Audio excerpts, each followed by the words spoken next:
chicken, yeah, and from there we get eggs. They sell some, and the children eat some, and then we have some different animals too, and then we just breeding them so that we begin selling those small and see, because we cannot keep on depending on people. We have to do something ourselves too. So that is what we are doing now, and that's what we are. Yeah. Wow. Yeah. So you say currently there's 72 yeah. kids, and what's the cost for like the day-to-day running of the home? Every day. Normally we don't spend every day anyway, but like Sydney has been helping us with $1,700 every month for food, and then I have a separate home right now at a shaman is here. So that home is solely for boys. When you are 14 and above, then you move to that home. You are a boy. So with that 1,700, that's why we divide in between this home and that home. So you will see that in food aspect, we are still falling behind. Yeah, to be able to cover everybody. Yeah, but God's so good. God's so good. I am saying it again. God's so good. The expenses we have at that home is always more than what we get from people. Yeah, it's always more than what we get from people, and we know it's God. It's God. You mean more? Do you mean less? It's more. The expenses are more than what we get. How do you pay for that? Yeah. How do we? How do you pay for your expenses if they're always more? I just don't know. I cannot understand. It's just a miracle. Yeah, I cannot understand. I cannot understand because, for example, somebody is giving me, let's say $30 for a child for school, and then that $30 is going to the school, and then the child come back from school and they say we should get this more. They say we should get this more. My school bag is torn. I need a new one. That means I need to pay another money. Where is that money coming from? It's only God. Sure. Yeah. So your students, have you had any of them finish school and start working? Yeah, of course. And is there like a paid back or paid forward system that you put in place? One thing we do is we try to teach these children how to give. And my home, one thing too we try to tell them is you cannot waste food. Yes. Because we know we've been in lack before. Yes. So even if that's why when we finish eating right now, I told them to pack mine for me. Yes. I cannot leave it and go. The same thing when you are a child in the home, you cannot get food and say because you've gotten enough, okay, throw this one away or do this. No, we cannot do that.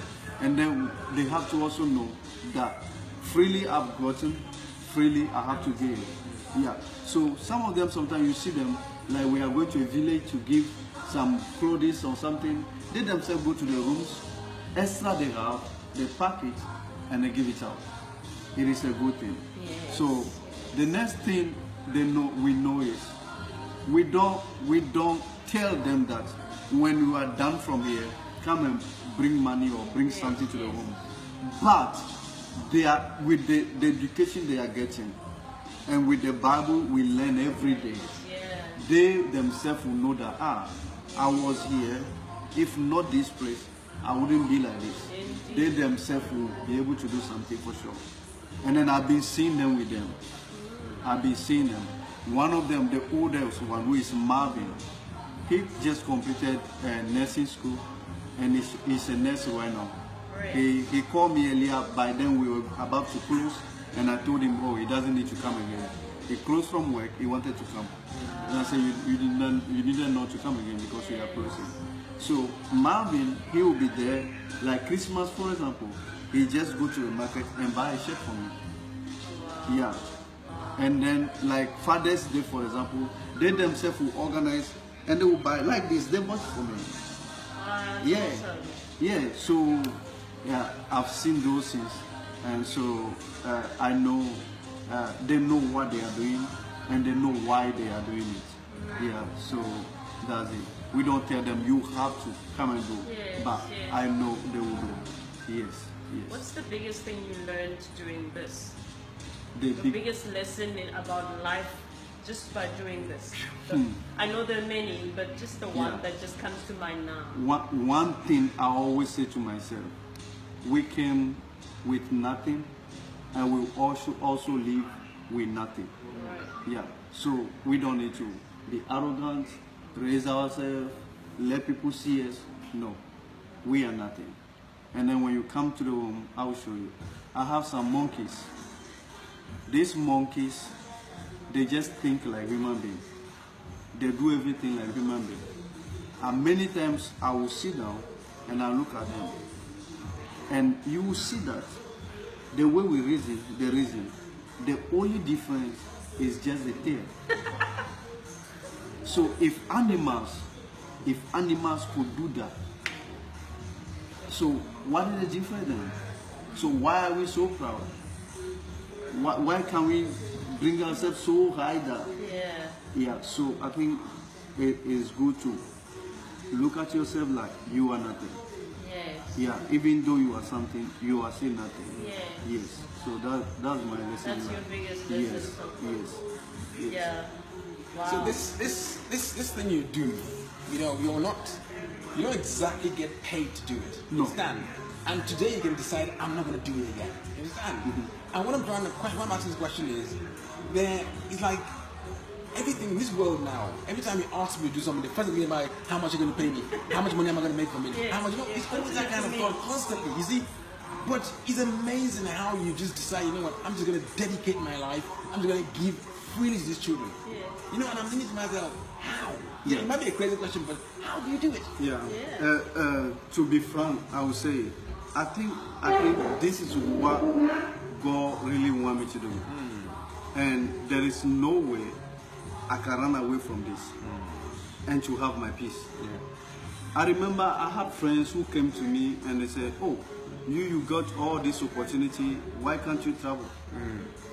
And to be frank, I traveled many times. Yeah, because I know you're saying in America sometimes. Yeah, you get a I've kid been. and all Yeah, that. I've been to America many times. Sometimes I remember last time I said to myself, "Okay, I'm going to America. I'm going to stay for 3 months." I spent 1 week and I was homesick. I wanted to come back so badly, and I told them, "Please change my ticket for me. Yeah. I want to come back," and I came back. As soon as I got to my house, I was so happy. I was so peaceful. So if it should be about money, Yeah. I would have gotten my way somewhere. Yeah, Sure, I yeah. believe you, But I believe you. I think I want to be with these children. Yeah, I want to be with them. I think that's what God wants me to do, and that's what I will do. Yeah. So that's it. That's it. That's it.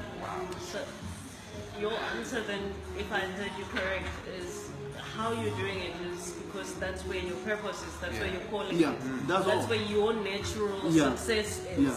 I told my children, hey, even if I would die, I want God to tell me you are going to die this day. I will sit in my chair and carry some of you on my chest, and I will die. I will be peaceful. I will be peaceful. So that's it. Do you have any children? Do you have any children of your Yeah, I own? have 4. You got 4? Yeah. Wow. God gave me 2 boys, 2 girls. Yeah. Amazing. Yeah. Amazing. Yeah. And your wife, how does she? She came here this morning. I don't know if you saw her. Okay, no, I must have missed it. You met her. I didn't even know. Yeah. I know everybody. When you were in the room with her. Yeah. Yeah, she came to the room. Oh. Yeah, she was the one they robbed. Oh, she was Yeah. there, we just didn't know. Yeah. Did you start before you got married, or you married after you started? We started dating when I started doing this. Yeah. And then I continued. And then by then she was in the voter agent. Yeah. So I got to a stage and then she joined me. All right. Yes. So how did she take it? You know, as in being a mother now, she's got 4 kids of her own, and then obviously her husband has a daughter, another 73. You know, you're thinking, she's thinking, is this guy bonkers or what now? How did she take it, share the vision with you? She saw it before getting in. Yeah, she saw it before getting in. So there's nothing she could do. We just need to do it. And you have 100% support. Yeah. Oh, she's there with me. She's there with me. If she's not supporting you down this line, then yeah. If she doesn't, then we have all the trouble. Yeah. Yeah. Because both of us have to love on these children. Yes. Yes. And it's amazing. I love that. Yeah. You will never ever notice this is my child and this is you don't know. You don't know. You don't know. Yeah, because my child I can be sitting, my child can come. And then the older child can come.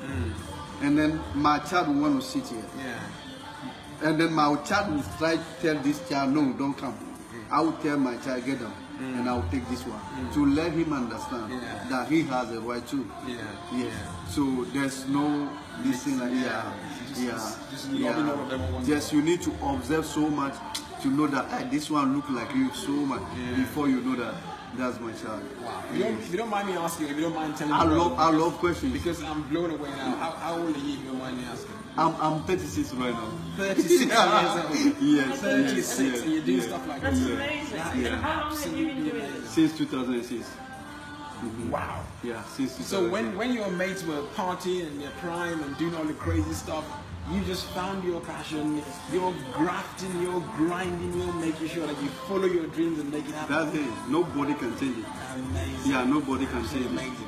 Nobody can change it. I know when Meicha was talking about it, one thing that came to mind was this guy is doing something that he doesn't have to do. You understand? He can decide, I'm not doing anymore now, and nobody can hold him back on it. Yes, and But God he's still doing it. love him, right? And we're talking to him now. He's doing it passionately and happy. It's not like he's not. No, you know. Oh, no. See, I met one guy. I met one guy in Michigan. He was ready to give me a place to stay, like my own. Yeah. He was ready to sign papers that, hey, I've given you this place, but I don't want to stay there. I want to stay here. I want to work with my children. So, is there any particular thing that made you go for orphans? Were you an orphan yourself? Where does this thing come from? This is what happened.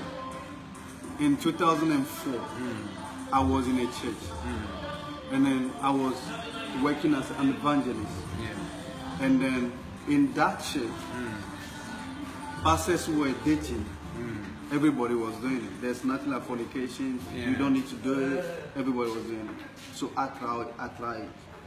And then when I tried, the lady got pregnant.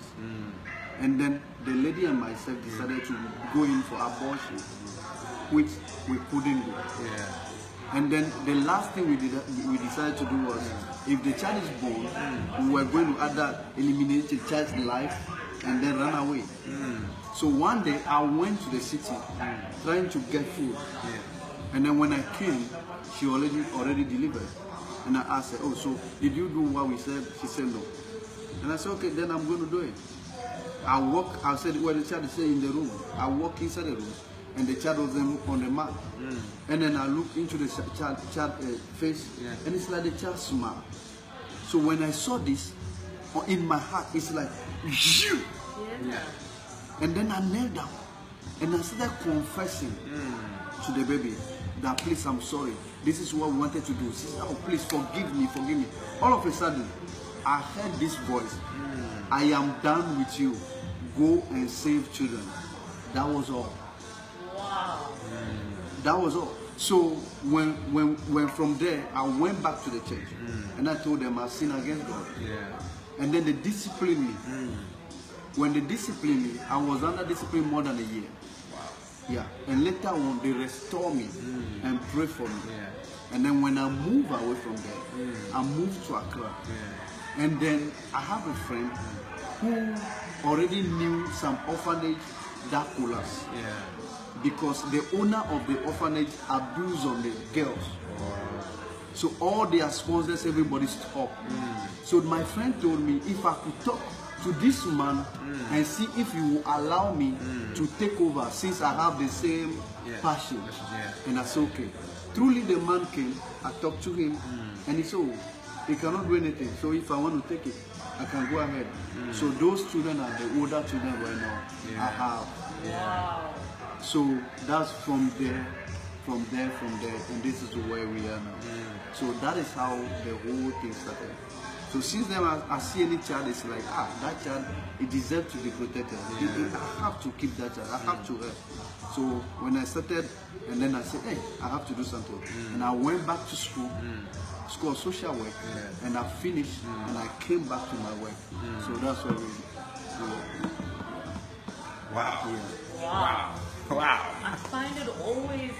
Thank you so much for sharing that. That is really powerful. That was powerful. And That is honest. You didn't That need is. to go that far and really say, and this is like deep stories. So I really appreciate you saying that. And I find it amazing that most of us, our unsettling dream, as I call it, comes from a particular experience we have had. And that experience is facing you. Yeah. And that experience is your cooking place. That's where you get cooked. And that's where your calling lies. Wow, Yeah. thank you so much for sharing that. Yeah, thank you. Wow. It's amazing to me why, from planning this conference, I'm trying not to get emotional. Like, there were so many times that were tough, and I was looking for a place that connected with my heart. And I know initially when I'd asked the guys in Tamale, like, can you find me? We had written letters to a school, and they sent back, like, can't tell us more. And they never answered that more after we sent that email. And when the very moment that my Anne was doing the interview, my phone, it wasn't even working properly because the signal was going in and out. And the thing that caught me was when that young lady said, I want to be a journalist and I want to be an artist. And I said, who are these children? And it was after I went back and looked at the video, and I said to my cousin immediately, you need to connect me. And my heart was connected. I couldn't understand why I was so passionate about this place. Like, I thought about canceling the conference and just going straight to the home. I thought about that. And hearing you share now, it's like, God, this is the reason why. Because he knew there needed to be another refuge process that is starting, because we don't know when our resources are gonna run out. And he knows where Radical is and where Radical is going. And the opportunities that will come, not just financial, but also the support. I mean, you and I are the same age, and I have one. Like, and I mean, it's just life-changing. Like, I want you to know how amazing of a person that you are. And I'm thinking in my head, like, what else can I do? Like, it might be said but not said enough, or you've heard it but don't let it be like, oh, you're just hearing it. Because honestly, there needs to be more men in the world like you. The honesty, the integrity, and the keeping it real. Like, I can't understand. I have one son and sometimes I get tired. Like, 72 children. My God, it's like you're going, I had a caseload of 158, and as a social worker, I know when I'm done there, I just want to go home. And there's just a little bit that is left for what is home. And I had to switch that around. So it's not like you're dealing with it out there. You're coming in and you're loving on all these kids. And it's appalling that the systems that be, the social systems that be, is doing absolutely nothing. But I honor you for, I honor you. I honor you. Thank you. I honor you. And you know the girl who said she's going to be a journalist? I know today when you were all talking, I knew she's going to be very happy meeting some of you, because she really want to be a journalist. She had a very bad experience in life. Her biological father abused her. Very bad. She came very sad. But she's a happy girl now. She's a happy girl now. She wants to be a journalist. She has been writing all things, like she turned all the experiences she had to like story. And last time she asked me if I can publish her for her, and I said no, you have to wait. Keep on writing, keep on writing, keep on writing. And so when you come, she will show you.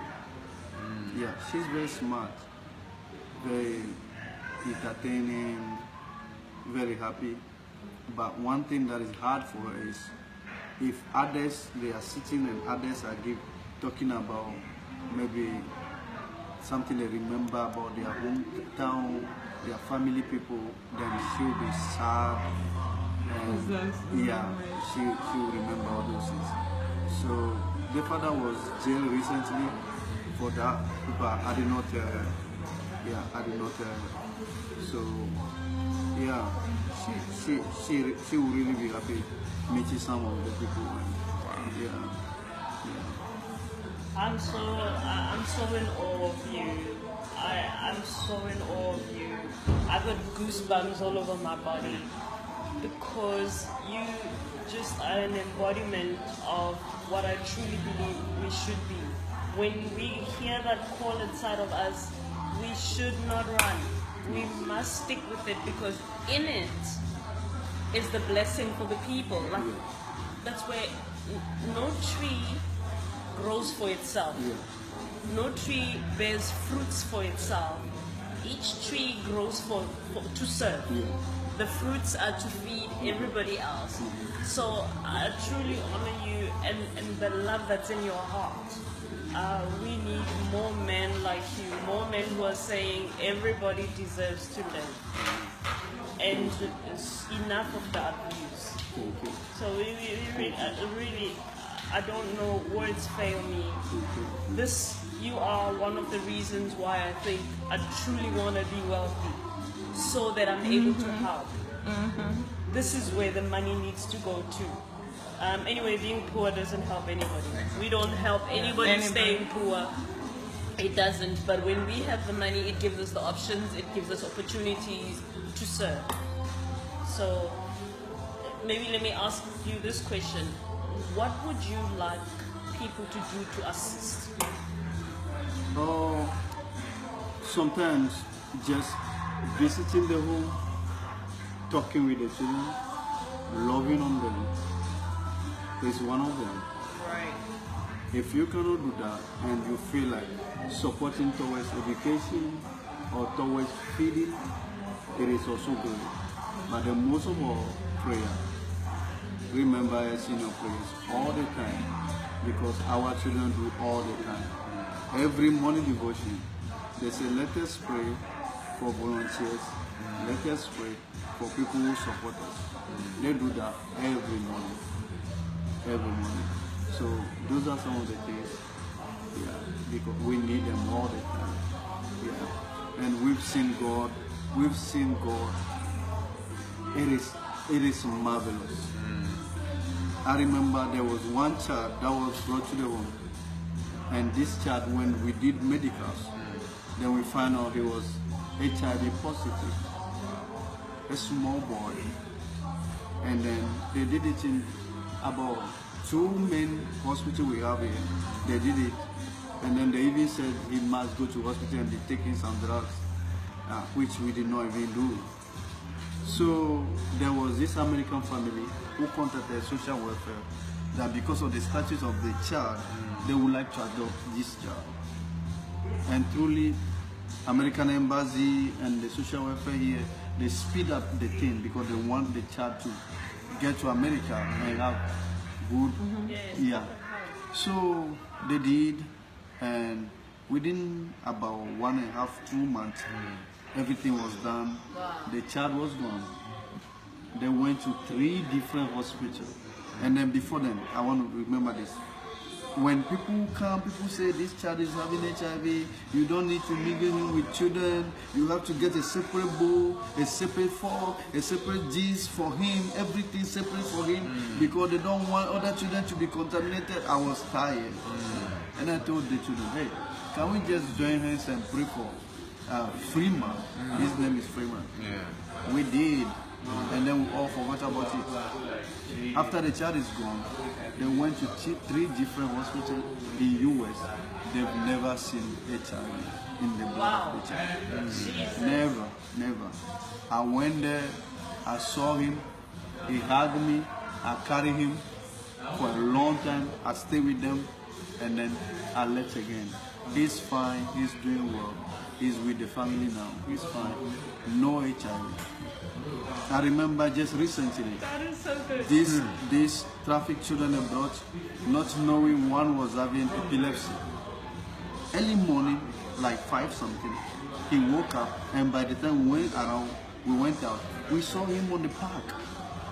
You know, epileptic, the way he was like that. We've never seen anything like that before. So everybody, the children were scared. Everybody was trying to come up. So when he finished, that was like Wednesday. And then I said, they should wait. Then Sunday, we went to church and we prayed with him. Up to now, finished. We've not seen that thing again. Wow. Again. We went to hospital. He's fine. He's a happy boy now. Yeah. So those are the marvelous things God has been doing. Like that baby I share on my Facebook page.